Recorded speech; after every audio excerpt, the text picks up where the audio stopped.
everyone. Thanks for checking into the pit stop. It's Will. And James, this is our recap for season 38, episode 9. I'm not a big fan of olives. And we have so much to talk about, so let's not keep our special guests waiting any longer. It felt only fitting to have them because they actually were part of the first ever live U-turn vote on The Amazing Race. Please welcome our dear friends, Korey Kuhl and Rachel Reilly. Hey, y'all. Hi! Oh my gosh, hey guys. Oh my gosh, it's so great to see your faces. How are you both doing? So good. I'm still recovering from Big Brother. I'm just kidding. I can only imagine. And I'm still recovering from watching Rachel on Big Brother all summer. I know, right? You're still not over it. I love it. Well, cannot wait to hear your thoughts about 2 nights ago episode. But before that, I want to know your overall thoughts on the season so far, especially with you, Rachel, coming from Big Brother. How are you enjoying this Big Brother shakeup? Like, I actually really like it. I think that for me, it's fun to see the interpersonal team relationships. So it's not just about the, like, you know, the pairs, the couples, or whatever, the, you know, however they do the team. What do we call these? Teams, I guess? Whatever. I've never watched Amazing Race, apparently. But I like that it's also about the relationships between the teams, where it's like, you know, there's 4 teams from season 26 and 3 teams from season 24. And like, I like that. I think it's kind of fun to see all the different teams and how they're interacting, which leads to our U-turn drama. So, I mean, you know what? They're giving us a totally different Amazing Race than we've seen in a while. And then, Korey, for you, you've raced with Big Brother teams yourself. So how are you enjoying this season? I'm loving the cast as well. It's like, I've always been a fan, everyone knows, of Race, Survivor, Big Brother. And so to get to see some of my faves from Big Brother on the race and finally getting to see them realize how difficult it is, because I feel like sometimes people underestimate how hard race actually is. No, it's been fun. I think they did a great job with casting some of the fan faves from the last few years. I agree. I think the cast is strong. I wish the root was a little stronger, but I feel like the personalities make up for that. But it's been fun. In terms of this week's episode, Will, what were your overall thoughts on the episode? I liked it. I thought it was it was good. It was like super fast paced. I thought that they like were running around and everybody had like a level of hustle that I don't think there's been the past couple of episodes. I don't know. I liked how tense it was. I think that was really entertaining. Yeah, I mean, I think it was because the equalizer at the start of the episode, like we finally got to see all 6 teams like lined up together, and it's like actually made it feel like a race where we haven't seen a lot of that this season. I could not agree more. That's what I really appreciated was the hustle, but in terms of the overall leg design, it just felt a little lackluster in the sense that it wasn't so spread out. Like they didn't really use a lot of Athens. Like someone posted like a map of the entire route this leg, but everything was like in one central area of the city. And it was just like, imagine if it was more spread out. I don't know if necessarily Jag and Jazz would have been able to get first after being U-turned.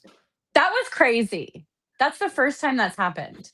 Yes, and I said this. I texted Jazz after the episode. I was like, I'm so happy for you guys. Congrats on making history. But like as a fan of the show and a viewer, that should never happen. I don't care who is U-turned, but there's no rhyme or reason for the team who got U-turned to get first place. I'm sorry.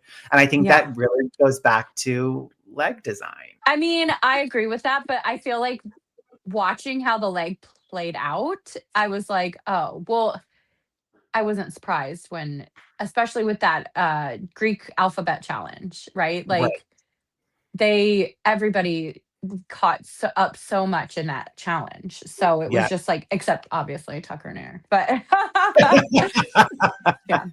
because who did it? Eric did it, right? Or no, did Tucker do this one? Tucker did it. Tucker did it. So I'm wondering if like Eric would have done better. You know what I mean? Oof. Yeah, I mean, it always comes down to the luck of, sometimes it really is like which partner can do it. Like I feel like Chelsea and Jack got so lucky that she picked Oh it my as God. well. She 2 crushed it. tries. Yeah, crushed it. Well, at the start of this leg, teams were told to fly from Romania to Athens, Greece. And once they landed, they had a surprise waiting for them. It was Phil who ultimately told them that there was going to be a live U-turn vote.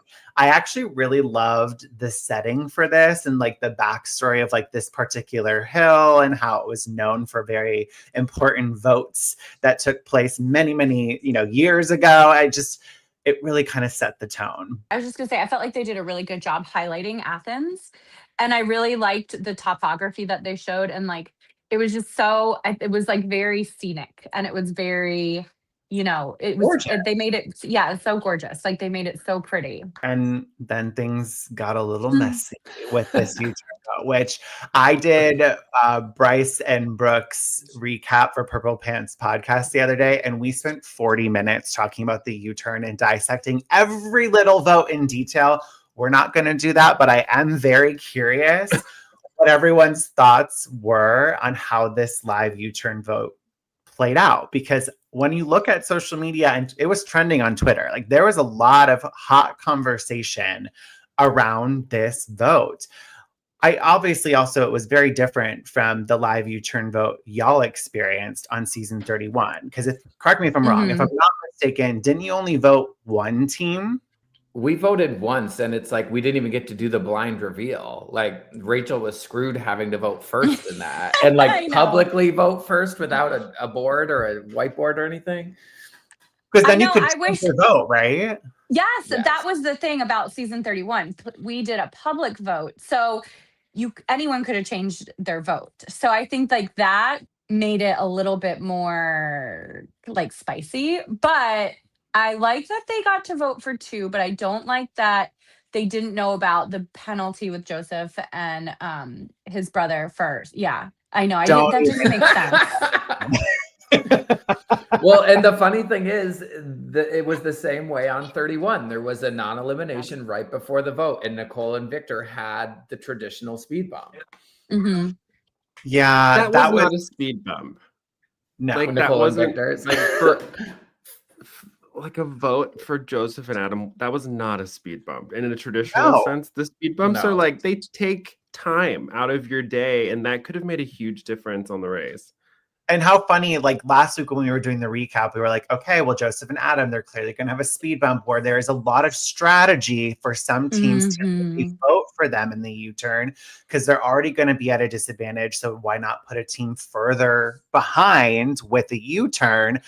And so when Phil announced that was their penalty after the votes were already locked, it didn't really sit right in my spirit because that was like, well, of course, no one's going to U-turn Joseph and Adam. Like, I feel like they have really good connections with everyone. Yeah. Obviously, Jag and Jazz, Tucker and Eric were like the obvious choices.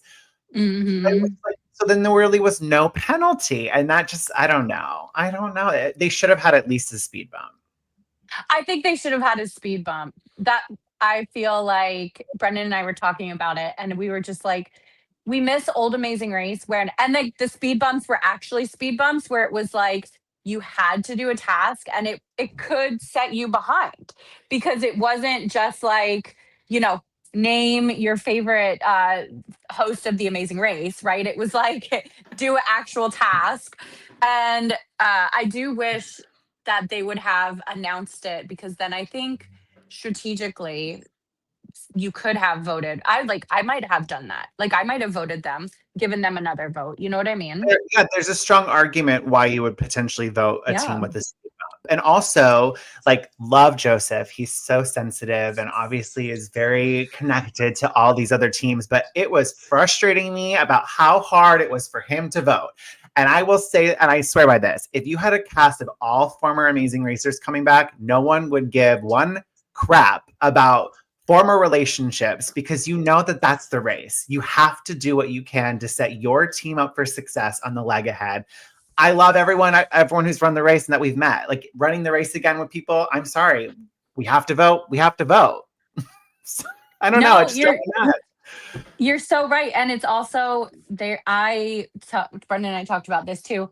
It felt like they're playing Big Brother and not Amazing Race. And that's like the big difference in the mindset, which also, by the way, the Chelsea not voting Tucker and Eric was also kind of weird. So I thought Mhm. that was another instance of them playing Big Brother and not Amazing Race. Yes. And I also think with, like, let's say if Joseph and Adam knew before the vote that they were going to get one penalty vote, I don't think that they would have thrown a burn vote on A burn Jack and vote. Chelsea. Like, it Right. didn't make sense to me at all. So here's the votes and how things shook out.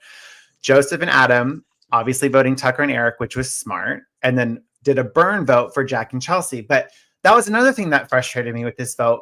It's a live U-turn. You can't have a burn vote. You just can't risk it. If you, in a regular standard U-turn, kind of what played out on our season where Gary, Madison and Riley, they U-turned Ishwar and Aparna, or Gary and D'Angelo U-turned Ishwar and Aparna, and then Madison and Riley burned the board so no one else could use it. Like, that's what burning the board means. You can't burn a vote. Right. I don't know. It's too risky. It's really risky, but also I think it's an example of them, all of them playing Big Brother and not Amazing Race. Because at the end of the day, in a Big Brother, we burn votes all the time. You know what I mean? Or throw Yes. like hinky votes or vote with the house. Like it's Mhm. very, I don't know, it's very different. But also I noticed, I feel like when we did, and correct me if I'm wrong, Korey, but I felt like our U-turn vote was very personal, or not personal, but like social. It was very like we were like my sister and I had kind of been on the outs that leg, and it was a very social like vote. What because why else? That doesn't make any sense to U-turn my sister and I. Yeah, I mean, even Tyler and I, the way that we voted on that season was we all ran into that pavilion and then we drew our Yeah. order out of a hat. So Tyler Right. and I were actually toward the end between Becca and Floyd and Chris and Brett. And we were pleading with either of them to vote for another team other than you guys. Yeah. And none of them would do it. And we were like, No. what are you thinking? I know, it made no sense. I know, I agree. It made no sense. And I was wondering if like that is like a gamer's mentality. And so that's kind of what we saw here too, because there was a little bit of a social. Now, I do think they played this more strategically, especially with like they've had alliances this whole race, which we don't normally see.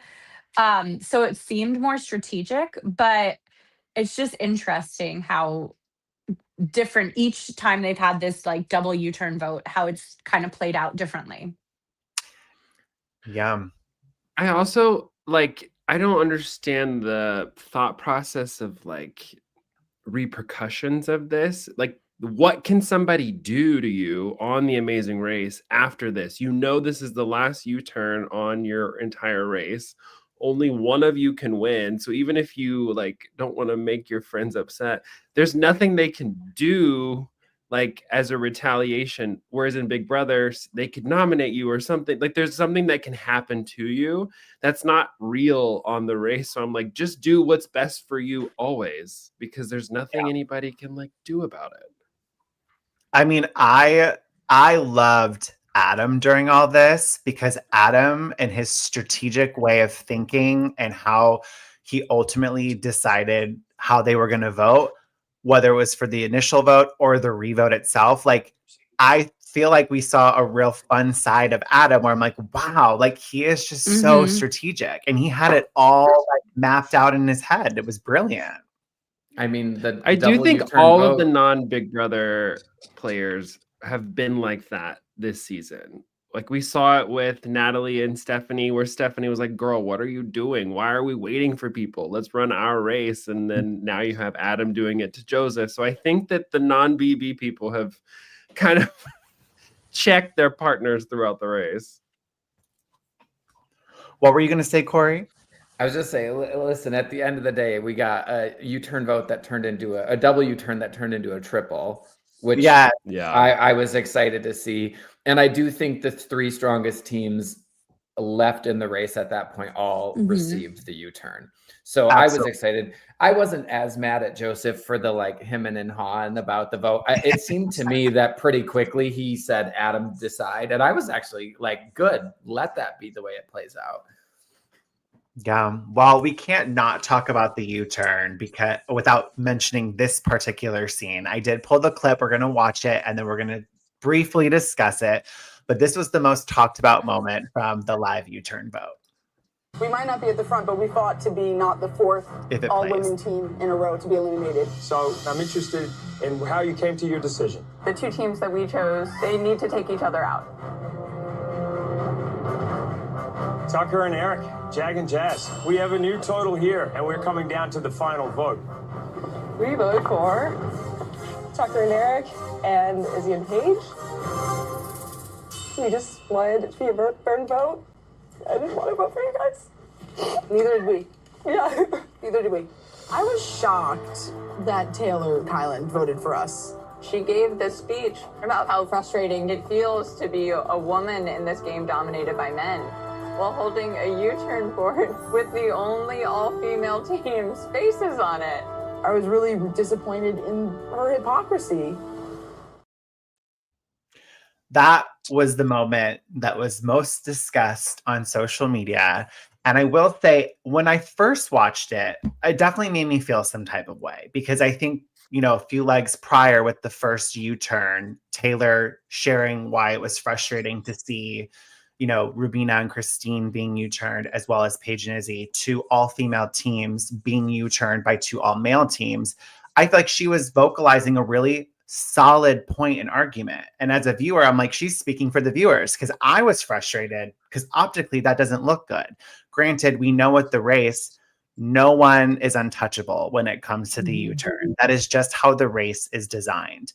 Now, in this particular moment, yeah, I was frustrated. I was like, well, what is Taylor doing? But when you take a step back, I was like, okay, the point that they made was a burn vote. And obviously the vote for Paige and Izzy had no impact on the U-turn. Granted, if it did, I think there would have been a lot more heat on this particular exchange. It's one of those, like, I feel like two things can be true. Was it really hypocritical and disappointing to see? Yes, absolutely. Because she did make a really strong argument of why it's a shitty thing. But also at the same time, you're now going against what you're saying, which also it just sucks. But then at the same time, it's a burn vote. It didn't really make any impact on the U-turn. What did you guys think? I mean, I didn't really think like much about it because I feel like I would just vote. I personally would just have voted for like Eric and Tucker and Jag and Jazz, and I would have just been like, you guys are the strongest teams, see you later, don't feel bad about it. But like if that was a strategy, then I think it's like, okay, well, like again, like you said, you have to just kind of think when you're doing a U-turn, nobody's safe. It's a U-turn vote, and at the end of the day, like you've got to try to either target a team that you think you can beat or target a team that you want to go home. That's the only two options in any U-turn, right? Yeah. I kind of agree with what you said, James. Like a lot of instances, like two things can be true. I think she should have just voted for Jazz and Jag. I think they had a really easy way of saying, we already gave you an express pass. Like we've already done you a solid. Like I don't need to, you and Tucker and Eric are the strongest two teams here. We don't need to keep catering to letting you guys dominate. Mm-hmm. And in this scenario, it was a lose for Taylor and Kylan. You optically voted for a female team. That's a loss. Because you didn't vote for Jag and Jazz, there was a tie, and the tie was with you. And if you would have just voted for another team, like without thinking about people's feelings and I don't know, people who've thrown you a bone throughout the race, you suffered because of your choice, even if it was a burn vote. There was repercussions and you lost and you got U-turned because of it. I think that's a really good point. I think it's also one of those situations where I think maybe Kyland and Taylor misread how they thought the U-turn votes were going to go. I think in their mind, they probably thought we're not going to be U-turned by anyone because of the relationships we have. You know, we did give an express pass to Jazz and Jack. They won't vote for us. Oh, Joseph, my ex, he's my best friend outside of this race. We're not going to get a vote from, you know, Joseph. So I think that in their mind, they were like, I think we're fine. So the risk of making the burn vote made sense. But at the same time, like you were saying, well, yeah, it's ultimately what backfired because if you would have just voted Jag and Jazz, you wouldn't even have been U-turned, the third team. It was just a very interesting situation to like see ultimately play out. MTV, the RWRR, which I'm assuming was Real World Road Rule, said in the chat, I don't believe that it was intended as a burn vote because who did Kyland and Taylor think Jazz and Jag were voting for if not Izzy and Paige, which is also pretty interesting because, yeah, Jag and Jazz did U-turn Paige and Izzy just legs prior. So by the off chance, they were like, maybe they're voting Paige and Izzy, so let's throw a vote on Paige and Izzy as well. So that's a really good observation. I couldn't agree more with that. It's like it's like if it's like who do you think they're voting for? It's I just think that was exactly right. Well, it definitely served a lot of fun conversation online. Oh my gosh. Chat BCC was people were losing their minds in Chat BCC. Yeah. Oh my god. Yeah. But this season with our recaps, we've been doing like fun little games or activities. So we thought it would be fun to do a live U-turn vote of ourselves. And but here are the teams that we're going to be live U-turn voting. We have perfect. Oh, it disappeared. Where'd it go? Come back. Oh my god. There we go. We have Phil and Julie. We have Dylan and Zac Efron. We have Tia and Tamara Mowry. We have Scott and Chris Evans. We have Cynthia Erivo and Ariana Grande. And then we have the Beckhams. So this is the live U-turn vote, you guys. What two teams are you U-turning and why? I already know. Well, I know for sure. I'm gonna U-turn Julie and Phil just for the fun of it because Julie gave me a mastermind twist. And the Beckhams, because like I like all the other people. I think I don't know. I love that. Good choices. What about you, Korey? I would be U-turning the Beckhams for sure. And then I think I would have to go with Zac and Dylan. They're definitely a strong physical team, even though Dylan's a babe. Keep good eye candy on the race for sure. Yeah. Well, Both who are of you them. U-turning? The Efrons for sure. I think that like the too many 6-packs. I can't race against that. And then I gotta U-turn Captain America. Like, bye. Yeah, I think Dylan and Zac are a strong U-turn option for sure. I mean, Dylan won the Traitors. He's completely kicking butt on Dancing with the Stars right now.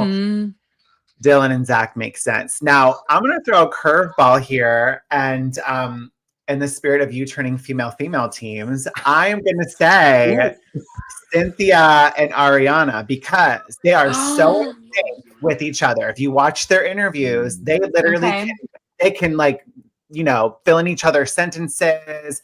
They hold space for each other. They're defying gravity. Like they have tricks up their sleeves that I think that they would be a really strong, like mental, resourceful team that's surprising a lot of people. So that's my curveball though.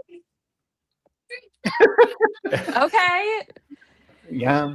Thanks y'all for playing our little activity. They're so tiny though. Like So wait, then who tall. gets U-turned? Because it's just the Beckhams. Now we have to like re-vote for everyone else. Yeah, I we guess didn't have a consensus. The Efrons for sure. Dylan and you're right. Yeah, they got 2 votes. Yes, that's right. Okay. Yeah, I'm going with it's Dylan and Zac, and then that's right because they got 2. The Beckhams. Yeah. I'm But okay with Julie, that. I'm okay Julie with and that Phil- too. I'm okay, honestly, any of them. Listen, and Julie and Phil getting U-turned would only be, iconic. Yeah, It would they need to be. experience the trauma they put us through. I survived my second U-turn vote. That's all that matters. Oh goodness. Thanks y'all for humoring us with that. We love Okay, it. so moving on with the rest of this episode, after the U-turn vote, they were instructed to search the Acropolis for a man with an amazing race flag to find their next clue. Once they found this gentleman, the next clue instructed them to do a detour, which was a choice between music in the air or olives everywhere. In Music in the Air, teams had to bring a crank-operated piano to a nearby square and earn 10 euros from a passerby to receive their next clue. In Olives Everywhere, teams had to sample 10 varieties of olives and then correctly identify them to receive their next clue. What are our thoughts on this detour? If you were running this race, which side are you choosing and why? Well, I think clearly the pianos was way easier, so hopefully we chose that because it seems like every team that was quick on their feet and could run a little bit did it in 10 seconds. Literally, True. the piano seems so quick. But I would have probably chose the olives just because I have bad luck with detoured picking. And also, we did the salami on Big Brother 20. I was gonna bring up that but didn't you have to go to different shops for the salami, or was it just in one spot? So the original salami where we did the tasting was it was literally a half a mile away from where we did the naming. So we had to go to the shop, and Brendan said that it was, I didn't remember this, but he said it was not cut up. So when we went to the tasting, it was cut up. So we couldn't just look at it and say, oh, this is what it looked like. We had to actually taste it. So that made it really hard. I think the olives, though, we saw Jag and Jazz were so quick. And I think they said that they were able to tell the difference between them just by physically looking at them. Yeah, that was my question. Do you remember from last season, didn't they do the cheeses they had to cheese, taste? yeah. Did they have more little flags than there were options with the cheeses? I felt Yes, like they did. Yes, that's what tripped people And up. I felt like the olives needed an element of that. There needed to be more flags than there were olives, because the fact that the first three teams blasted through it without even a single mistake made me think it was too easy. Right. Agreed. For sure. But then even what you're saying, Rachel, with what you did on your season, imagine them tasting the olives and then having to go to a completely different spot in the town, which now it's time's passing. It's not as on their mind because they're trying to find that next spot to actually do the tasting, and it could trip up more. It just wasn't, neither side of the detour, especially for a leg with a U-turn, felt dynamic enough for me where it was going to trip up teams and hold them up for a long period of time. And that's what we needed, especially with a U-turn. Especially with the triple U-turn. I mean, it's if you're gonna make it iconic, make it really iconic. Yes, and I make think them sweat. Right. Before we went live, Korey and I were talking about the music side, and Korey was saying that they should have brought back the pianos to where they got them rather than just be like, right, Korey, is that what you were saying? They needed something else to make it a little harder. It's like, I imagine how much quicker it would have been if the teams hadn't forgotten the stands and the baskets. Yeah. That tripped them up and they still did it in what felt like 5-10 minutes. Literally. Right. And also the 10 euros was too easy. That was a joke to me. Also, 10 euros is not a lot of money. The 10 euros. It was like Tucker, some guy gave Tucker 10 euros just for doing a handstand. Which to me also negates the whole task to begin with. They should have both been playing the piano. They should have both having to play the piano and call people over and got done. When he said, oh yeah, this guy just told me if I do a handstand, I'll get 10 euros. I'm like, well, then that just defeats the whole point of the detour. Yeah. I don't know. Yeah, learn Or- a song or something. Something, or like, and this is probably unrealistic because I don't know the geography of the area, but what if they had to go to like 3 different plazas and get 10 Oh euros yeah. plaza before they could continue? It just was too fast. That would have Great been suggestion. interesting. What do we know? Both sides needed a little tweaking. Yeah. Just some fine tuning, you know. But what do we know? We're just fans of the show, you know. Right. After the detour, they had another route info where teams had to roll a boulder up the hill and then find. I'm going to butcher this. It's Sisyphus, right? Sisyphus, Yes. you're right. Yeah, Sisyphus. I don't want to say syphilis, you know, but in order to find their next clue, which would then send them to the Dora Stratou Theater, this was a straightforward task. Any thoughts on it? Well, I personally love when they do these. I think that they should incorporate more just like route tasks into the race, especially when they're doing quick detours and quick, different, like the routes not all over the city and you don't have to do 12 taxis. So it's like by that point you need something. So I was glad to see it, I was going to say exactly what Rachel said. I actually love when it's like a route info task like that. My only complaint was like this leg was already tailored to favor the people who are quick on foot. And we saw that with the like Jazz and Jags and Tucker and Eric's. And so the slower teams like Jack and Chelsea and Izzy and Paige who are already behind because they can't run as fast now have to do another like purely physical task. I didn't love it from that aspect. Yeah, I saw someone comment, I think it was in Chat BCC, about this isn't one of those tasks where like there really isn't a lot of equity for women when it comes to some of the tasks on the race, right? They're not very equitable tasks. Like imagine like Rubina and Christine or Hannah and Simone, who are smaller in stature, having to push this big ball up that hill too. Like it's just a little bit more challenging. And I agree with what you're saying, Rachel, though. Like the route info tasks are important to like fill in the gaps in an episode, especially for a 90-minute episode. But I wish there was a little bit more to it than just rolling it up the hill. Yeah, I mean, maybe, well, didn't they have like certain detours they could have taken? Like they could have gone in the wrong direction, right? I guess maybe there were those little painted rocks. Yeah. Yeah. So maybe blindfold on them or something. Yeah. I mean, a blindfold would have been crazy. Well, remember how difficult that cheese one was when they had to roll the cheese? Yes. Yeah. Yeah. And so I keep thinking like something like that, where they're just like really, it's mental, physical, and like emotional, where they're just like breaking down. I don't want people to break down, but like kind of, I mean, it is an Amazing Race. I don't know. We used to come. Good and fun, Rachel. Yeah, it's good and fun. But like we used to come to our breaking points. Like we all had that moment on the race, right? And I don't know that they've ever have they had that moment yet? No. You're literally alone, but that's because the task was working against them. You know what I mean? Right. Like it wasn't like they were doing anything wrong with rolling down the hill. Yeah. You're literally like next to the Acropolis, which is these huge pillars. Why not like build something or like recreate some type of like statue, kind of like what Caitlyn did when she failed at it on Big Brother? Like do some type of puzzle that is really challenging, but that everybody can do, that kind of features where you are. Not this, it looked like a moon, rolling the moon up the hill.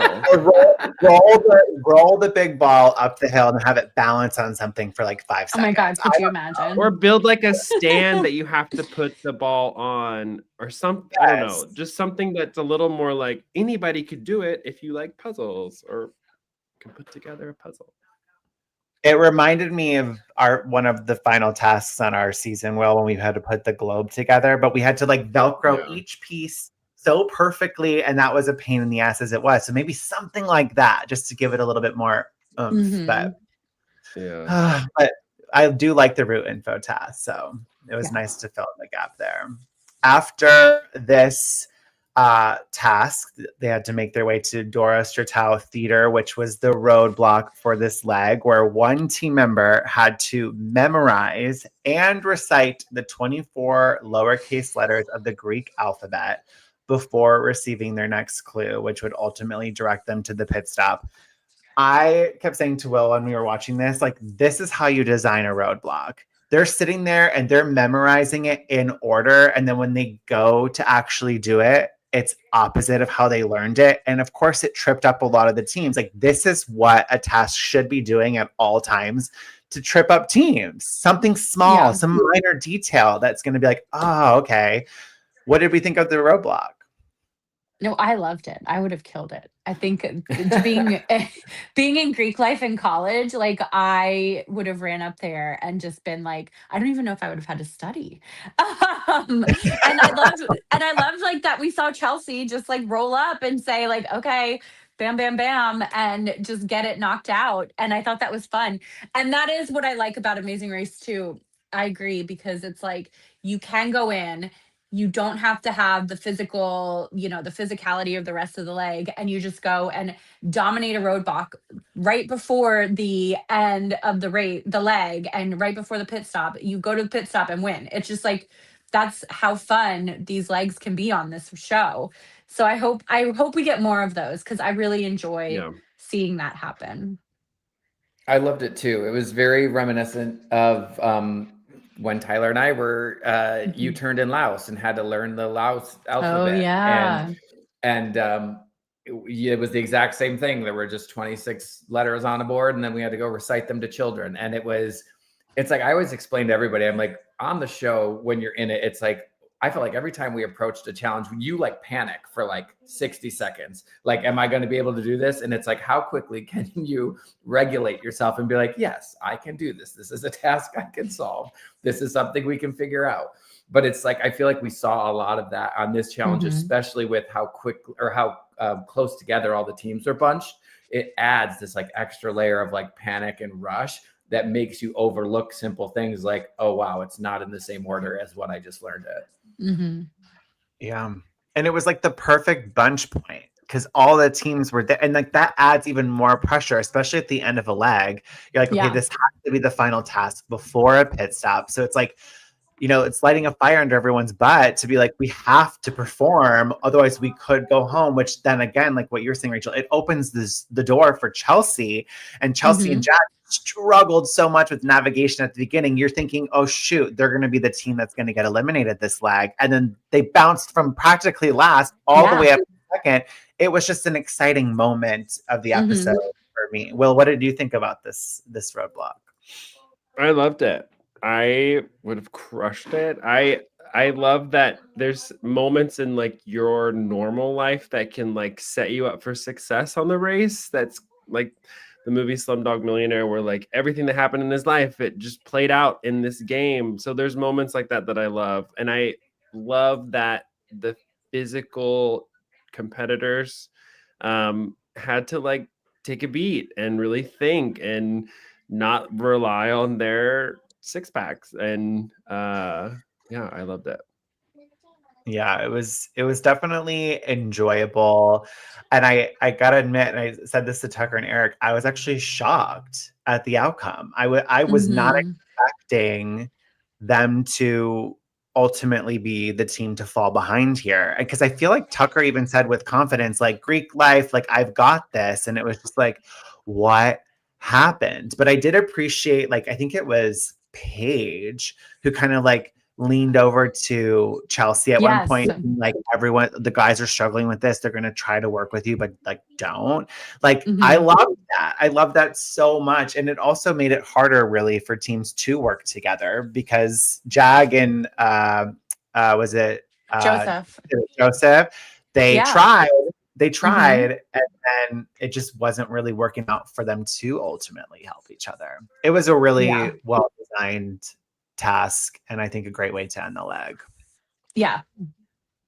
Well, that brings us to our pit stop, and in first place of this leg, and of course making race history, we have to give them their flowers, was Jag and Jazz. And then in second place, Jack and Chelsea, followed by Joseph and Adam, Izzy and Paige. And then all the teams surprised and celebrating that it was Kyland and Taylor getting to the pit stop in fifth, with all the realization that, oh, finally we got Eric and Tucker out of this race, who were really the front runners, I think, to take it all the way.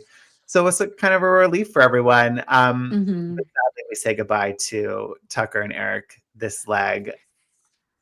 Any thoughts on the remaining teams that are continuing into the top 5 of this race? Listen, they were all very excited to see Tucker and Eric go out, and for them to stand there. I don't know which one of them said it. I think it might have been Adam or Joseph said, with Tucker and Eric out, it's anybody's game. Like, I'm sorry, but I just don't believe that. Like, this is Jag and Jazz's to lose. Across 9 legs of the other 4 teams that are left, only 2 of those teams have beaten them 1 time.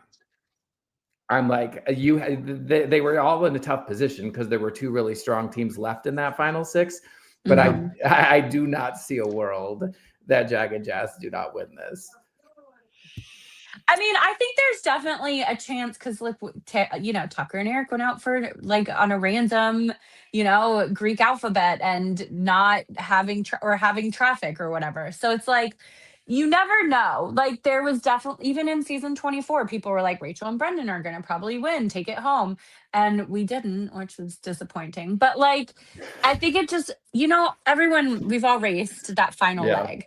And when you race the final leg, it literally just comes down to whoever has a good leg.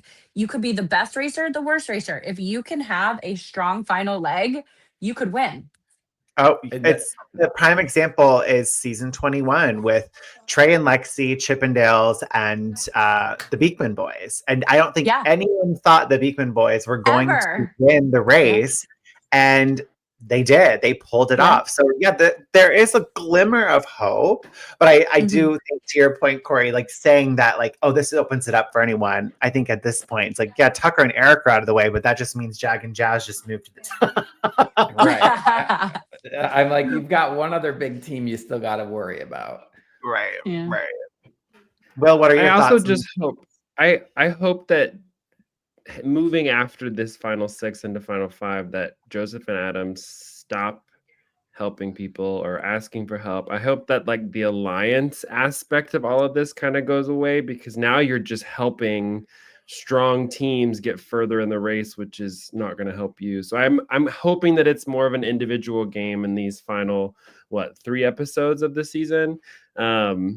Because that would make it even more equalized for anybody to win. But if they keep just like working together and giving answers and helping, and that's not going to make it. Well, you sound like the viewers during our season. What happened? It only happened twice on our season. People need to chill.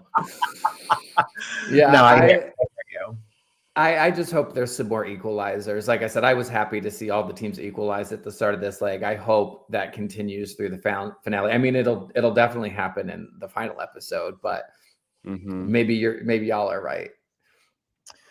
Well, I pulled the preview for next time. Let's watch it. If it plays. Yeah. I guess it's not going to work. Oh.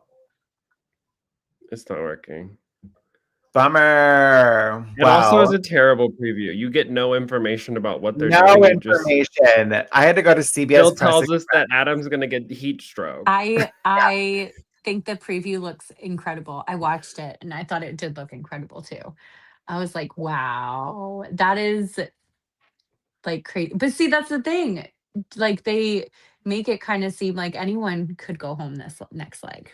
Oh yeah. So they're going to Milan. I looked it up on CBS Express. So they're going to Milan, Italy, and one team has a major setback, which I'm assuming is Adam because of the preview. And then Taylor and Kyland don't get the direct flight, which the preview makes it seem like the other teams do. So I'll be curious how Taylor and Kyland can recover from that.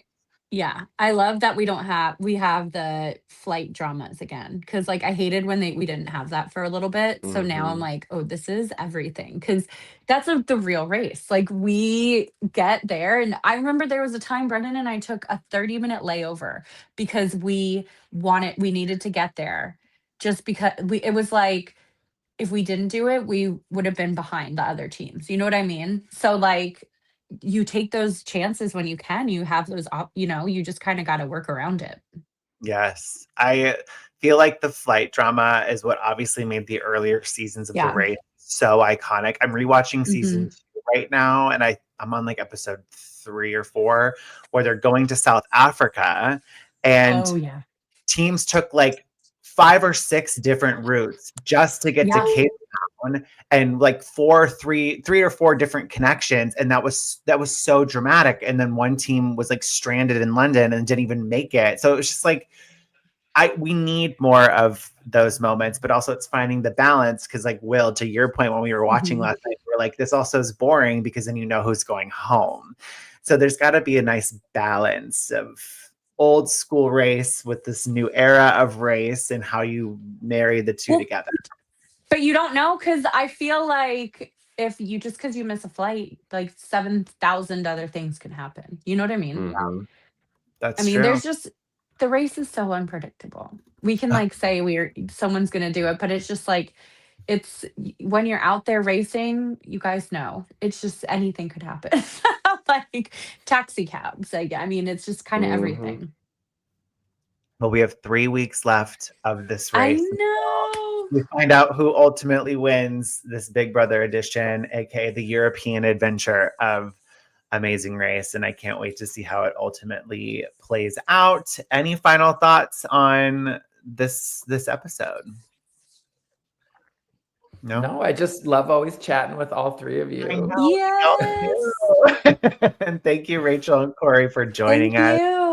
Always love talking reality TV with the two of you. And I hope everyone has a wonderful, beautiful Thanksgiving. And we'll be back in like 2 weeks, because we're not going to recap next week with the holiday. No. Too much. Thank you, everyone, for watching. And we'll be back with another recap in a few weeks. Bye. Bye.